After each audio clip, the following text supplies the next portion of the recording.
parce que omoni ba stade wana sengaka omoni to ba wera ba jibe ba zaro beta ba stade wana répertoire kembaki déjà ki na chambre beti bo gangi si stade mobimba parce que faut na ba chanson phare oh ibiki osuna beti au stade gangi faut na générique.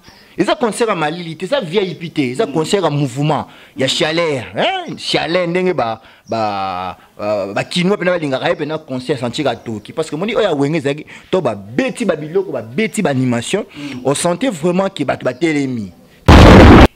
Kunate. Aya ko se baser na Kinshasa parce que so moni que c'est le hasard orchestre était. Abimis album na état d'esprit. Mais album so bimise sengani. Il faut jouer par-ci par-là. Asa beaucoup plus na ba tourner na ki na ba stage tu vois. Mais c'est le scrum. Asa déjà non oyoyo. Ay bima na wenge musique à maison mère. Pour na ba maison mère ba c'est le scrum. Déjà rien à dire là déjà pour venir sur la maison mère. Mais si le plan ya carrière solo, yemoko, il faut aya ko se baser na Kinshasa. C'est le scrum esprit wenge. Esprit wenge bangata. A mon enkoit. Moi, encore yabanga moto tayaka asinyaka. Pourquoi pas date wana mais ça stratégique, c'est-à-dire que esa visibilité. Il veut se mesurer, devant ces artistes là qui sont à grande force, en forme. Il doit se mesurer son niveau, sa capacité. Bien sûr, parce que au moins ba polémique musu ba sala ngo za émission. Il faut que ça ba polémique ya ba conseil. Si tu parviens vraiment à traîner le monde, ça veut dire que vous avez des fans fidèles. Bon, à quatre fali pour pas. À l'amboka né, ils qui azobeta devant public oyo balingaka e azana ba fan ba génération nyonso donc concert ezali pe ezali. Donc ezaka qui nazo sentir des bruits pendate quoi.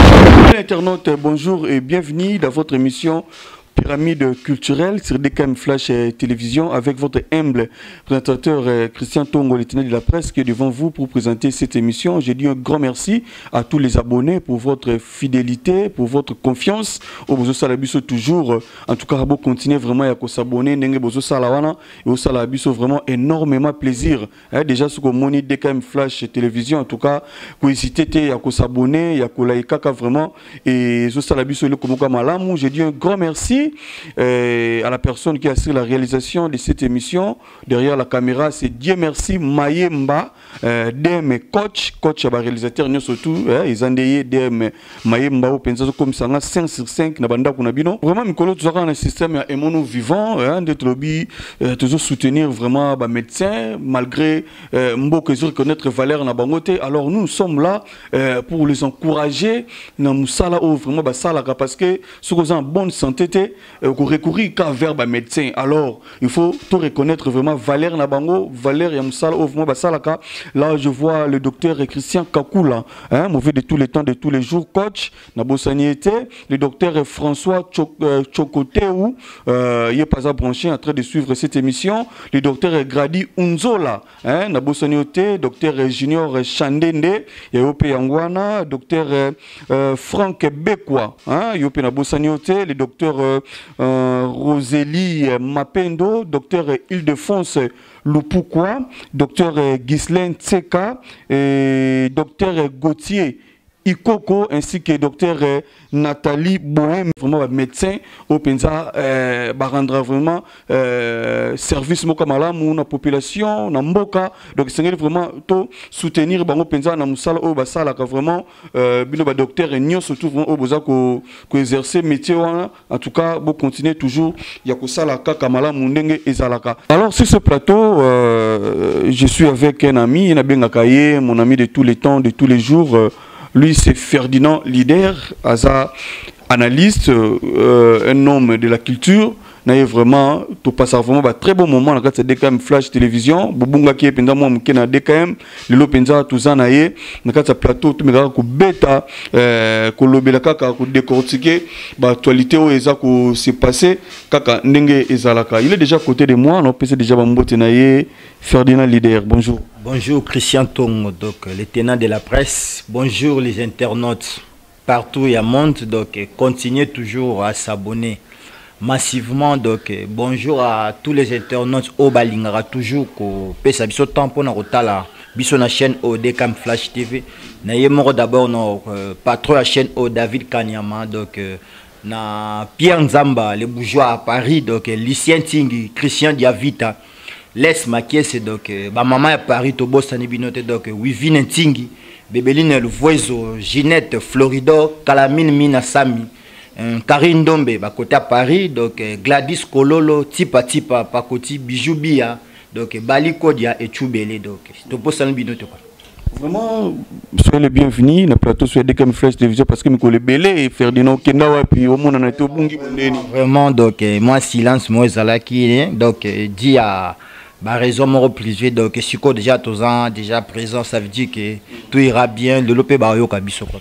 Vraiment le lopé na ba yo kabiso kaka ndenge ezalaka na DKM Flash Télévision to banda penza ba nga solo na biso ba actualité na biso dans les cambo yo ezako comme la ba comédien parce que tout le monde ba descend pené landani tout perdaki ndeko na biso Cheko et tu veux ko perdre dans simanango papa Kwedi et subitement tu yo mona lisusu maman na biso parce que pe musala malamu maman Nzita ouais te kotika biso na été un mot pour na maman Nzita ba souvenir ni ozo garder pas ya maman. Bon, tu ça d'abord la condoléance à sa famille biologique, donc famille, on va perdre maman, tu sais, c'est vraiment Dieu qu'on perd une maman dans une famille, dans un foyer, ça la passe mingomoni. Ce sont des icônes, ce sont vraiment des mamans qui ont vraiment oh bah salamingi, bah maman oh yo bah pesa, bah oh yo bah ça le théâtre en vie, par rapport il y a nous sommes dans le théâtre, maman dit ndeka to perdre maman chako, to perdre maman on a babna o bazalaka vraiment ba modèle vraiment ils sont tristes. On garde toujours souvenir ezalaki il y a fidélité du travail parce que kufina art na bango na njoto donc métier na bango ya vivre mais ezalaki art donc to moni ke basalelo ko musuti à part théâtre to senga gouvernement to senga na ministère à culture et art car ndenge bazwa ki charge ya funérailles ya papa Wedi Maiputu ndenge il est kaki na ba norme mort vraiment to lingaki. J'espère que le gouvernement cette fois-ci peut barotia mis sous côté à maman maman Nzita au place vraiment icône ya théâtre national ya biso ya Congo donc pour na ko rendre ba dernier hommage. Merci Ferdinand d'être lobby fidèle internaute tout ça juste pour nous décortiquer que ça là quelques analyses sur l'actualité au Penza ezali mais décès ya maman Nzita qui malade nini penze bomi akufi penza na nini. Bon, durant déjà quelques temps, Azalaki n'a problème moko paralysie, donc il se sentait pas bien, donc Azalaki n'a problème, il y a paralysie, ou Azalaki affaiblira qui est partie du corps, ou Azalaki vraiment Azalaki sont même pas moyen que se déplacer, que c'était vraiment difficile parce que tout le monde dit que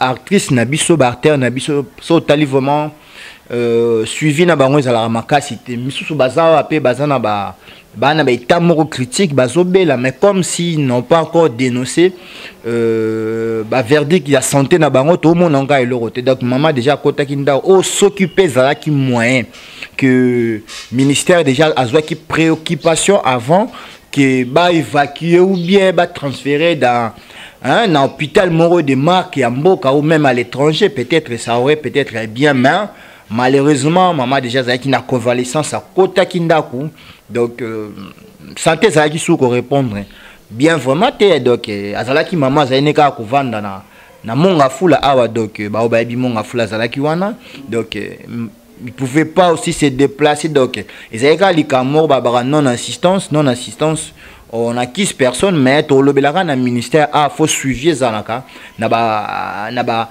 acteur wana na ba oyo ba sala pona bango moni déjà mutakoza na ba kombo ba maman na ba sala na ba carrière ba sala donc so aza maladie soki ministère o landelaka bango yebi ke acteur ya munene boaza maladie moni suivre zalaka bien pour ba msupe to mona ba bela ba évacuer bango plus vite ba ka ba ya mo zo ba traitement na ba ASJ Il y a un dimanche peut tout le monde qui va évacuer qui est en Afrique du Sud.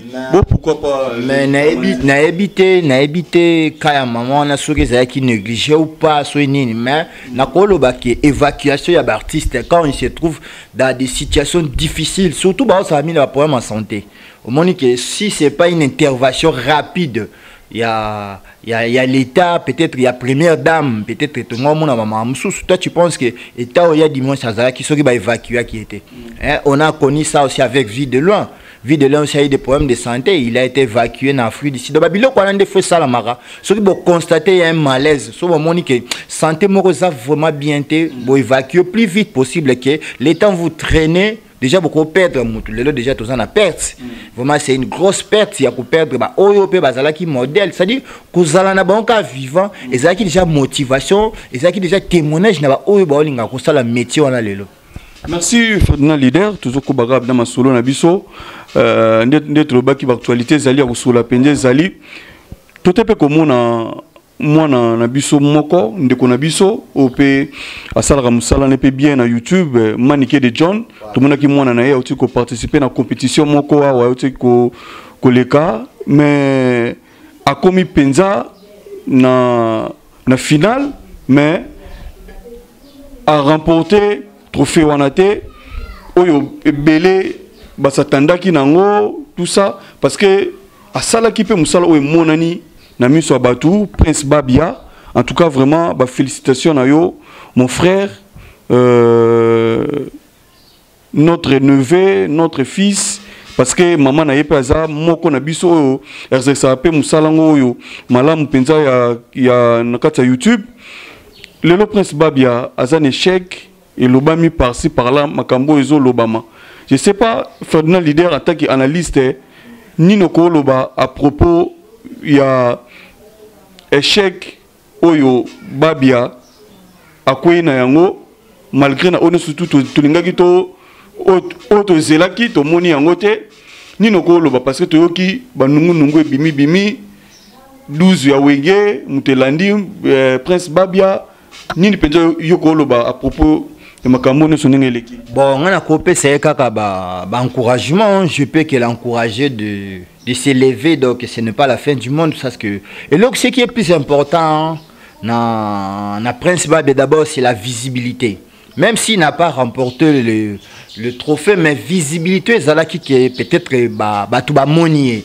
Il y a eu des managers au monier, il y a eu des producteurs, il y a aussi certains artistes au peut découvrir talent na ko remporter trophée ou pas bon. Et ça c'est obligatoire parce que le c'est que Prince Babia le ba remporter trophée c'est parce que bazokta la combo ya papa nae non le fils de Babia bazokta la combo ya maman nae qui est chroniqueuse ya culturel donc bazokta la kaki donc ils sont obligés à non c'est pas seulement obligé parce que ça a des critères parce que au moins vote on a sur les qui botent on a selon voix capacité kobina mais musupe bakozwa mais ils ont un critère il y a vote tu vois au moins vote ils alignent tout ça les missions ça partout dans le monde botta la biso chacun doit voter selon son choix.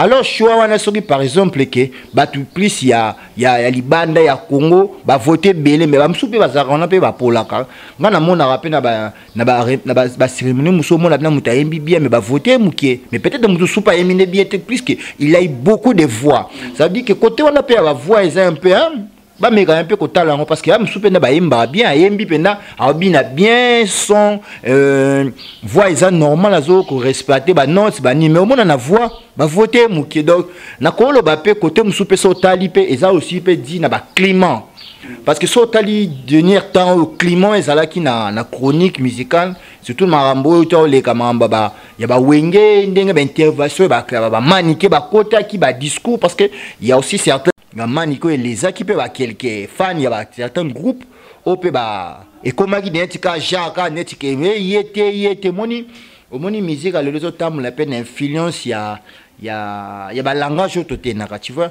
donc quand déjà Maniké fait une émission peut-être soit lobby propos mon na base peut-être na leader mora wenge vengeance n'est pas au non le quoi il y a chrétien biso be moi na ya kolekate donc il y a aussi côté négatif côté on a pe ko sala parce que tu penses que bateau bena bazala qui proche ya wenge ndenge zaleka ndenge manike ya mora zaki ya mora adlobi koto ya mora changer boy ba ko soutenir moi na comme il faut parce que soto landi vérité bien au remarqué que Prince Babia azwaki plus soutien ya ba warrior parce que ba warrior lui-même Fally Ipupa ça qui déjà moi vidéo pour demander à tous les warriors donc bah voter pour te dire qu'ils avaient limité. Il fallait que ça en général. Christian Koumwamba de Stéphanie Mara depuis Italie, il y a Ope Yangwana, Bibeline Louvoiseau depuis Paris, Gigi Mamana Gilesia. Il y a Ope Yangwana, la grande dame de Paris, Mama Wiva, Wivine Tingi, la grande famille Tingi, vous a branché en train de suivre cette émission. Fadena leader, tout le Bernard Lukambo, Lissousou. Il y a phénomène stade des martyrs. Tout bien, on a peut-être phénomène stade des martyrs. Tu y habites stade des martyrs et comme il défie et challenge, il y a artiste ton nengenini.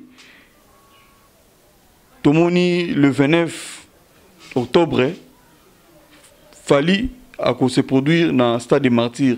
Est-ce que Isaka a maintenu? Est-ce que concert en haut et Kozala, tu peux n'en que benandeni mambon?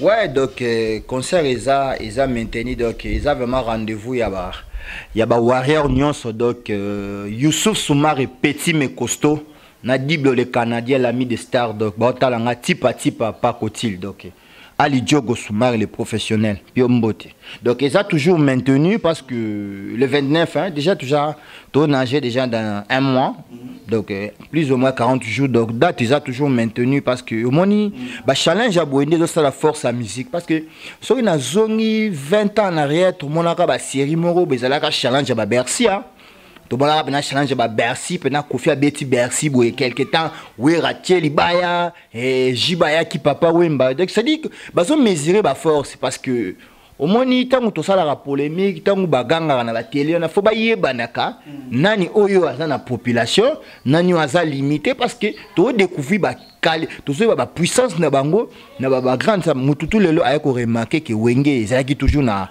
la puissance c'est parce que to ba rempli martyr tu au moins wenge malgré 25 ans mais combien ils ont résisté et alors tant baloba qui baza danger basala 100 millions de vies basala 50 millions de vies ce que tu y 50 millions de vies on a basala rango na ba stade de martyrs voilà bango ni surtout on a comment battre 1 million de vies 10 millions de vies artistes et tout bango tout en général et comme ma vie mais ba vie on aussi que tout le monde on a nombre de personnes déplacées parce que ngana lobaka déjà pour faire déplacer mouton ngana ndako na etia kende concert et l'équipe même 10 millions de vies. Tu vois, na rose dans la crédit, na tindeli 50 personnes, mais forfait, batali tout nous et cliquer. Mais que l'on la moutou, à déplacer, tina conseiller, il y a problème de transport, tout ça dans l'Afrique, particulièrement dans le Congo. Déjà, moutou, ça n'a pas si rendre dans ça des martyrs, il faut combien? Déjà, basta, déjà, tondara, déjà, voir étouffement, bani, pour te dire que si tu parviens vraiment à traîner le monde, ça veut dire que vous avez des fans fidèles, bon, à quatre Fally Ipupa.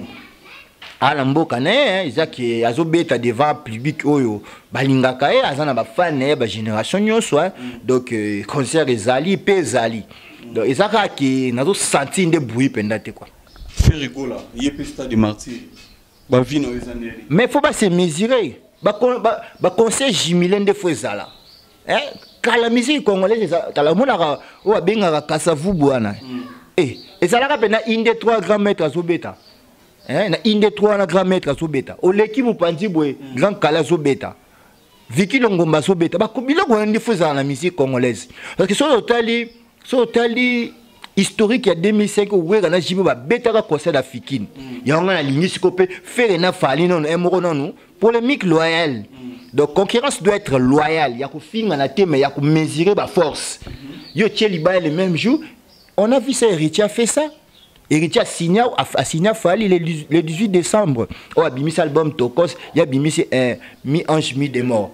Pour te dire que total anan sikoyo, ba force. Parce que biloko on a dit qu'on fait contre la musique congolaise. C'est bien de nous encourager, mais bah ça on a le parce que on a les boulots. Héritier va taper le 25 décembre.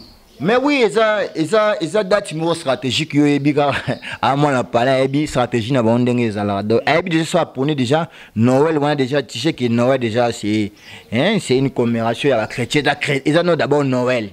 Donc biso de tout le ba tout ne ba zawana ba ko fêter. Yo Noël OK ouais. Ozala ah non ça pas de Stone Bachili donc depuis pas.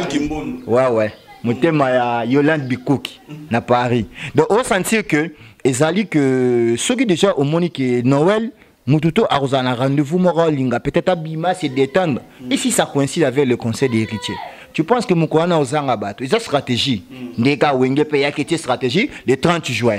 Donc il pas tala boule en plus erozala moyen mo ezasu moyen moko boye oyoyo patron est le roi de la forêt. Les anniversaires, nous allons inviter. Toi, tu penses que le 25 ans, où est son stade? Où est même combien de personnes? Influence car des rois de la forêt. Et aussi, inviter des marques qui n'est pas ami balé. On a dévoilé déjà. Bon. Oh, non. Où est on a JB? Où est habité? Même Dieu merci, même habité. Où est on a JB? Invité spécial, il y a héritier Wata. Nous le 25. C'est quoi? Oh, mais ça connu. Des leaders wana na biso ya clan wenge o batu ba yebi wera na JB baza invité spécial héritier Wata na concerne le 25 décembre la stade de Martyrs. C'est quoi ndenge moko mona ba on so ba annoncer concert na kati ya stade de Martyrs nan penza okanga Martyrs wana. Oh docteur lo ba jusque là tous on est loko lobati parce que bango tout bazana ba fan parce que bango tout nde bazana bana ba fan et tout à le répertoire des likambo parce que moni ba stade wana sengaka moni to ba wera ba jibe bazaro beta ba stade wana répertoire kembakia des aki na chamero beti bo gangi si stade mobimba parce que faut na ba chanson phare oh ibiki osuna beti au stade gangi faut na générique. Ils ont concert à Malilité, ça VIP, ils ont concert à mouvement. Il y a chaleur, chaleur, n'engue kinoa pena linga raye pena concert senti à Toki parce que mon dit oya wenge zaki to ba beti ba biloko ba beti ba animation, on sentait vraiment que ba télémi. Il y a ce que faisait là. Fallait à cause là beaucoup plus. Na ba chanson na oya yebi que beta ka ba chanson d'amour, c'est bénifique pour beta pour l'instant peu bon il y a bloqué sa cartonne. Surtout que côté il y a héritier pareil donc album miange dit mien de mots et ça na ba rumba ya bien toye ba jour on a penaki et ba niveau na bango na ninga ba spectacle na ba plein parce que ba pouvait déjà parce que ça ka ce côté la grand liboulot parce que ça définit la génération na bango ba yene na bango ba beta déjà où era jouer Jiba jouer papa Wemba jouer Kofi a jouer Kester a jouer parce que comme bango ba leader. Donc tu héritier beti fera beti fallait beti tokota ce que ba robino mundibu tokota la ba gaz mawete ba se mesurer to parce que ba puissance au sali pia ka kuna isopio vraiment fidèle internaute to continuer to que ne pensa malé bénémission na biso mais to moni le 29 wana eza dato yo fali pour partir pour un concert na stade de Martyrs le 25 décembre eza héritier Wata na stade na Martyrs PKK. Mais tout le monde le 29 oyo fali ate date na Martyrs c'est le scrum mais c'est Poutine yep ate concert le 29 na le 25 décembre.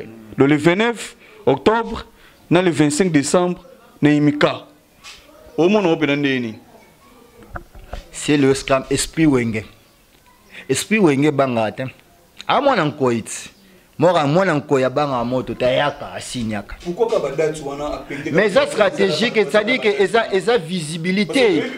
Il veut se mesurer, devant ces artistes là qui sont à grande force, en forme. Il doit se mesurer son niveau, sa capacité. Bien sûr, parce que au moins ba polémique musu ba sala ngwe za émission. Faut que ça ba polémique il y a conseil. Mais oui, quand wenge de wenge kabona ki to mona ka bango na ba concert jumelé Jiba beta Zénith na Paris Oui, rabeta V juif bata Paris baebi, oui vineting ba Christian Diavita, ba laisse maquer c'est bazar na Paris, baebi yango, concert jimile. Ils sont biloko yango ndefo salamaka. Toye barake yoko koka, est-ce na public no wana, o koka ko détourner public wana. Tu sais que na minute ils a actrice au bazar na trône ba na succès na bango ba faire wana ba les padres ba fali pour ba héritier ba fabriquer ba na gaz na bango mais pour se mesurer il faut pas bêta ba concert jimile. C'est là où Carando. Oh, pourquoi quand le dédate on a date monsieur Zate. Mais ils apportent la capacité né. Tant bika luka rando. Et ça ce que peut te yeba na rando so alinga luka, to yeba siko force na. Ce que ça rappelle na ba fan oyoyo ba ko se mesurer peut-être jouer na ba warrior. Pour ba warrior ba tourner na martyr. Ba oya yepe. Ba ke na imika. Biso to zala wana ka kota la live. Kote ni nezapiaka potoloba. Kote ni kotonda le lendemain to sali émission to lobeli. C'est la force de la musique congolaise. Et ça force. Ngala mona on mabeta. Yo mona musique ya CLO, au mona mona ndeni. Ojijana CLO. Dans na kolo ba CLO, il faut a meka un peu aya ko se baser na Kinshasa. Kuna te. Aya ko se baser na Kinshasa parce que so moni que CLO a za na orchestre te. Abimi album na état d'esprit. Mais album so bimi c'est ngani. Il faut jouer par-ci par-là. Aza beaucoup plus na ba tourner na kenda na ba stage tu vois. Mais c'est le scrum. Aza déjà non oyoyo. Ay bima na wenge musique à maison mère. Pour na ba maison mère ba c'est le scrum. Déjà rien à dire là déjà pour venir sur la maison mère. Mais si le plan ya carrière solo, yemoko, il faut aya ko se baser na Kinshasa. Asa la bena orchestre, ndepena ba robine ba se baza a ba bina filé. Ozo beta beta ozo ba contrat, ozo ye atozoye ba ki abeta ki na village Chetemba, akenda ki boy. Parce que ça promotion parce que kinwa nenga zarwana bima la loengete. Il faut s'assurer que bateau ba olane na imika za bateau ba yaki pona nini. Pour l'album état d'esprit, top pona combat CLO. Il faut tala na marché. Et là on y no zo beta, o ko pousser bateau ba se déplacer. Qui ça totambola la mémoire des transports est difficile pour na drainer monde ba tu ba déplacer na conseil il faut pas ça la convaincre qui n'aucune yo kan nzembo besoin na temps parce que ce que va na poto ba tembele au moment que mukwana risquer pe mystique pe talaka wenge ce que okiti ba lobanini donc on a dit son nom de biolinga c'est le aya ko s'affronter aya ko s'affronter à la base à ça beno keste vanda. Parce que yo remarqué que l'artiste c'est l'oiseau moi c'est l'oiseau qui ne le roi comme le roi artiste diaspora non mais hommes ils ont mouvement ils ont suba uchi tourner ba betana inane na kin ba to beta po bazongi c'est le roi memango taza le artiste diaspora il faut ça un artiste basé à Kinshasa ndenge fabrikas barana kin ba bina filé barana kin ba gaz mawete barana kin ba jibe wana monde bazaka aw ce que loki beti atango ki ne kuna carton puisque ça ou mais la couvana en Europe et ça que la so affaibli population o ko déjà ku mesana na album moi déjà album bin état d'esprit wana il fallait que beta ngo déjà na ba place a beta ngo na ba ville na ba village chez mba ba bisike belé ba bazoyoka de ba patron bazoyoka tango sko alingaki sko a signé imika ba te dire ba na rythme beta ba concerné wana.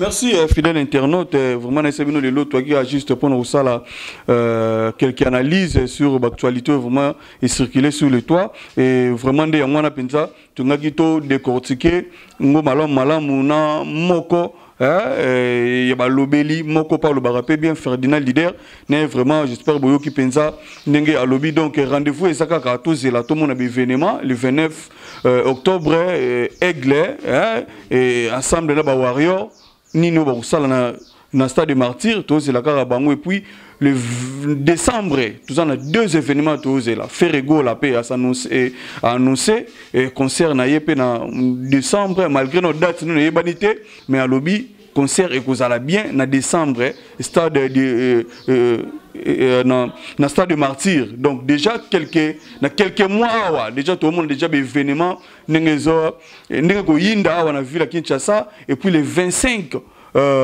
décembre et Zabongo annonce à concert héritier Watanabe ainsi que la team Wata Mobimba na kati ya stade de Martyr. Donc l'événement on a tous et puis mais c'est Poutine c'est le scrum yé par lobby à Uzala na imika Yépe na Emeka le 29 octobre na le 25 décembre. Tu évites pourquoi kaka deux dates wana donc biso tu yaka to mona to tala kande to tala ka lo kwanda ko ezika to mona comment événement eko s'est passé donc fidèle internaute wana salaki oyo tungaki to lobela au cours émission na biso alelo Fernel leader to ko na biso na suka na ebité ni noko bakisa à propos il y a l'actualité mo banaliste tout ça lelo na 4 émissions.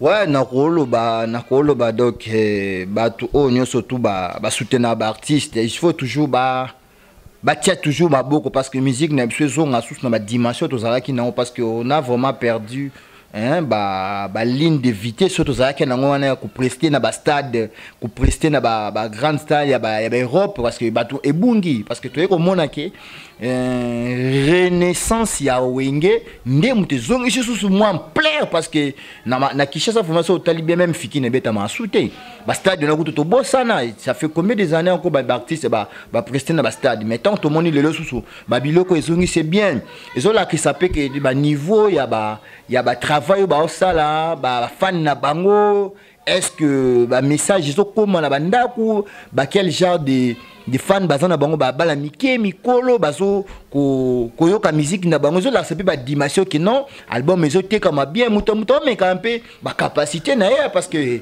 tout le monde a ba OK c'est tant ibanda le bosser za la no pour boyer ba vna ke bo komi aimer na ba fan il faut ko prester na la salle ta bo prester na ba salle puis là bo mona ba bazo se déplacer ba délégation zo ya bo bi que so na beti na stade martyr boy ba na poto ba ko ya ba paki ma banza na ba Genève ba rozala donc et ça déjà bien donc ba Ludovic Lema na Paris donc c'est comme ça donc ba mission na biso de base a toujours ba longa na ba concurrence déloyale de ba concurrence na beaucoup plus loyale cause mesurer des forces ko pes ko beta ba conseil jumelé ya tieli ba voilà nous encourageons c'est le scrum Poutine donc azabena état d'esprit après mon esprit parce que otiela aigle libaya force à aigle otiela héritier wata la pulga libaya jour wana mais faut piquer parce que la moto n'attend mais so déjà lobby que yo po beta pour te dire que wa sir na yo bon biso tozana ka pona ko yeba ndenge ko leka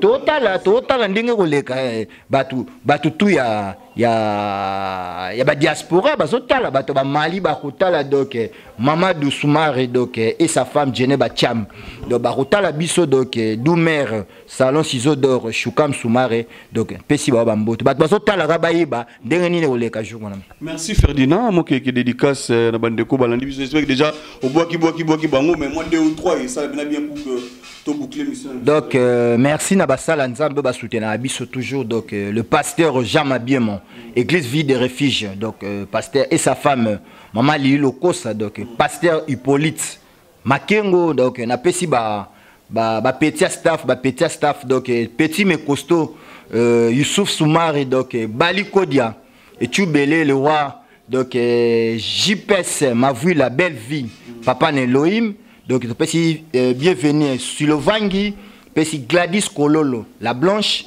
donc Giting les gérants de l'entreprise Wivine Tingi Madame Abatu, il y a l'homme puissant, hein, l'homme fort, Pierre Nzamba, toujours présent, Lucien Tingi Bebeline Louvoiso, Kalamine Mina Sami, donc, Karine Dombe, Basser Nanga Paris, donc, Topé Sibino Bambote, donc, Katibina Sénégal, donc, tout, Talakibiso derrière la caméra, Dieu merci, Maïma, merci pour le beau travail, toujours, image vraiment. Carré qui toko donc tout vraiment tout ça ko sepela batala ki biso donc to pesi batunyo surtout ba mbote plus kakalunga. Merci Ferdinand Leader, merci d'avoir répondu à mon invitation pour que tu partages kaka sujet, analyse, actualité au format Tolobiawa. Et ce qui commence bien finit bien, nous sommes arrivés à la fin. Merci naba ndekona surtout vraiment continuer toujours pardon, que soutenir biso même de loin ou de près, hein, vraiment bon continuer, il y a que s'abonner à la chaîne Nabino DKM Flash Télévision et que ça là vraiment eloko ya malamu, tout ça vraiment on a besoin il y a s'abonner. Donc, vous continuez vraiment à s'abonner. L'émission n'a vraiment partage et au sala vraiment et lokomoko ya malamu. Je dis un grand merci au docteur Christian Kakula, coach mauvais de tous les temps, de tous les jours, docteur François Chokonteou, merci Nayope, Grady, docteur Glody Unzola, merci aussi, et pas il y a docteur Junior Chandende, docteur Franck Bekwa, docteur Il Démence Lumpukwa, merci Nayope Bolandingai, merci aussi et pas il y a docteur Rosalie Mapendo, docteur Ghislaine Tsaka, docteur Gauthier Ikoko, ainsi que docteur Nathalie Boembi. En tout cas, Tukutani Mbalasima, na numéro Moussoussou. Bye bye.